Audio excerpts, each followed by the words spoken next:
Oke, Assalamualaikum warahmatullahi wabarakatuh. Alhamdulillahirabbil alamin. Karena pada hari ini kita masih diberi kesempatan oleh Allah Subhanahu wa taala untuk bisa merasakan puasa di bulan Ramadan. Nah, berbicara tentang puasa, puasa merupakan menahan diri dari makan, minum, dan juga hawa nafsu. Dan ternyata ada banyak sekali manfaat yang tubuh kita peroleh dari yang namanya berpuasa untuk kesehatan kita. Nah, pada kesempatan ini saya akan mengulas sedikit mengenai manfaat berpuasa selama 30 hari di bulan Ramadan ini untuk kesehatan kita, dan tentunya sudah dibuktikan secara sains. Yang pertama, orang yang berpuasa, pola hidupnya akan cenderung lebih sehat karena orang yang berpuasa dengan baik dan benar, pola makannya akan teratur dan juga seimbang. Kemudian, orang yang berpuasa, sistem pencernaannya, kinerjanya akan sedikit dikurangi atau kinerjanya sedikit berkurang, sehingga akan memberi kesempatan untuk sel-sel yang rusak di dalam tubuh kita melakukan regenerasi atau memperbaiki diri.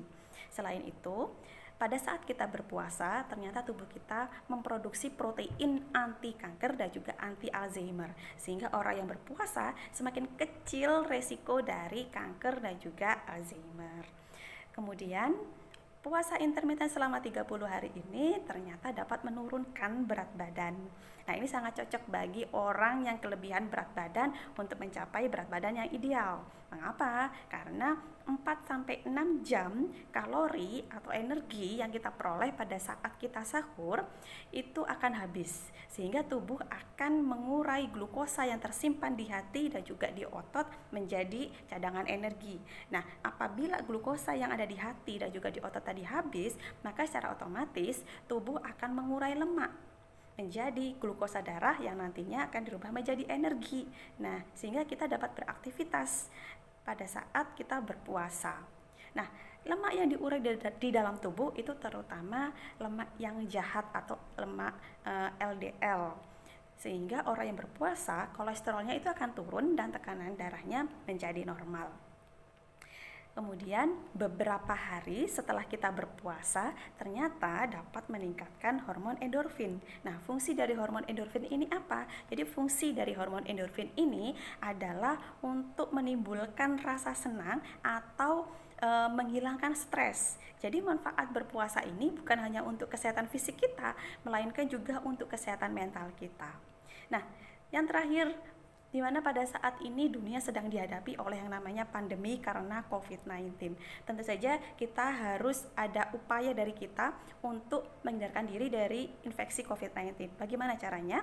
Yang pertama, tentu saja kita harus mematuhi protokol kesehatan. Kemudian yang kedua, kita harus meningkatkan sistem kekebalan tubuh kita.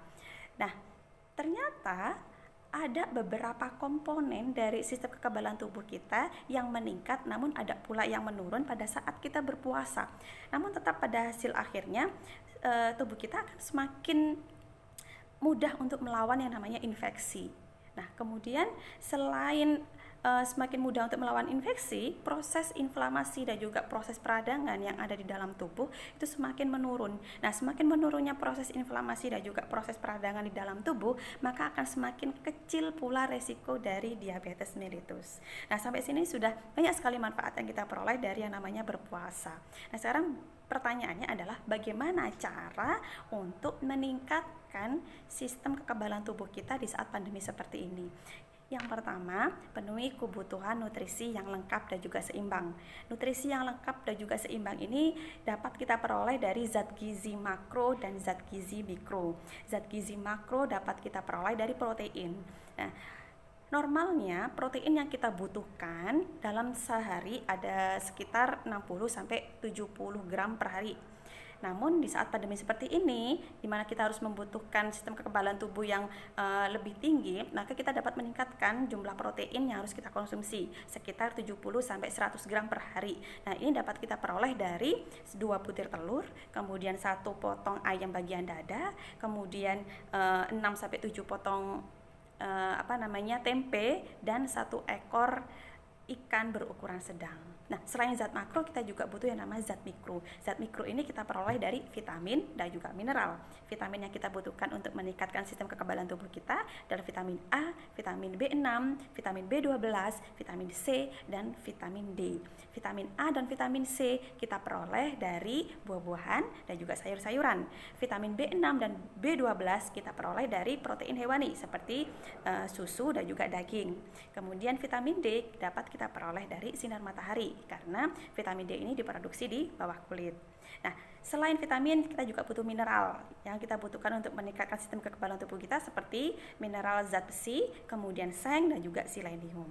Nah, selain memenuhi kebutuhan zat makro dan zat mikro, kita juga harus memperhatikan makanan ketika sahur dan juga berpuasa. Dimana pada saat kita sahur, kita membutuhkan karbohidrat kompleks karena tubuh akan mencerna lebih lama karbohidrat kompleks. Contoh dari karbohidrat kompleks ini misalnya adalah pisang, kemudian jagung, ubi, kacang polong, beras merah, dan masih banyak yang lainnya. Kemudian pada saat kita berbuka puasa, kita membutuhkan yang namanya karbohidrat sederhana agar mudah dicerna oleh tubuh kita. Contohnya adalah buah kurma. Nah, buah kurma ini merupakan buah yang kaya akan mineral sehingga cocok sebagai hidangan pembuka puasa atau pembuka dari berbuka puasa. Oke.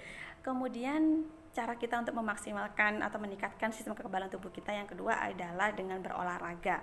Nah, orang yang berpuasa bukan berarti membatasi dirinya untuk berolahraga, melainkan malah dianjurkan orang yang berpuasa itu untuk berolahraga. Namun bukan olahraga yang berat, melainkan olahraga yang ringan seperti jalan kaki dan juga bersepeda misalnya. Kemudian hindari olahraga menjelang buka puasa karena takutnya tubuh akan mengalami dehidrasi yang berlebih.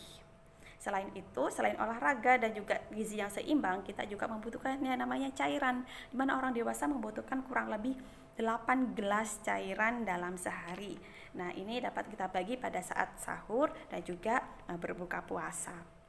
Nah, sampai sini mungkin manfaat dari berpuasa yang bisa saya jelaskan. Semoga dapat bermanfaat bagi kita semua dan kita dapat bertemu di lain kesempatan. Semoga puasa kita lancar dan mendapatkan hidayah di bulan Ramadan ini. Sekian dari saya. Assalamualaikum warahmatullahi wabarakatuh.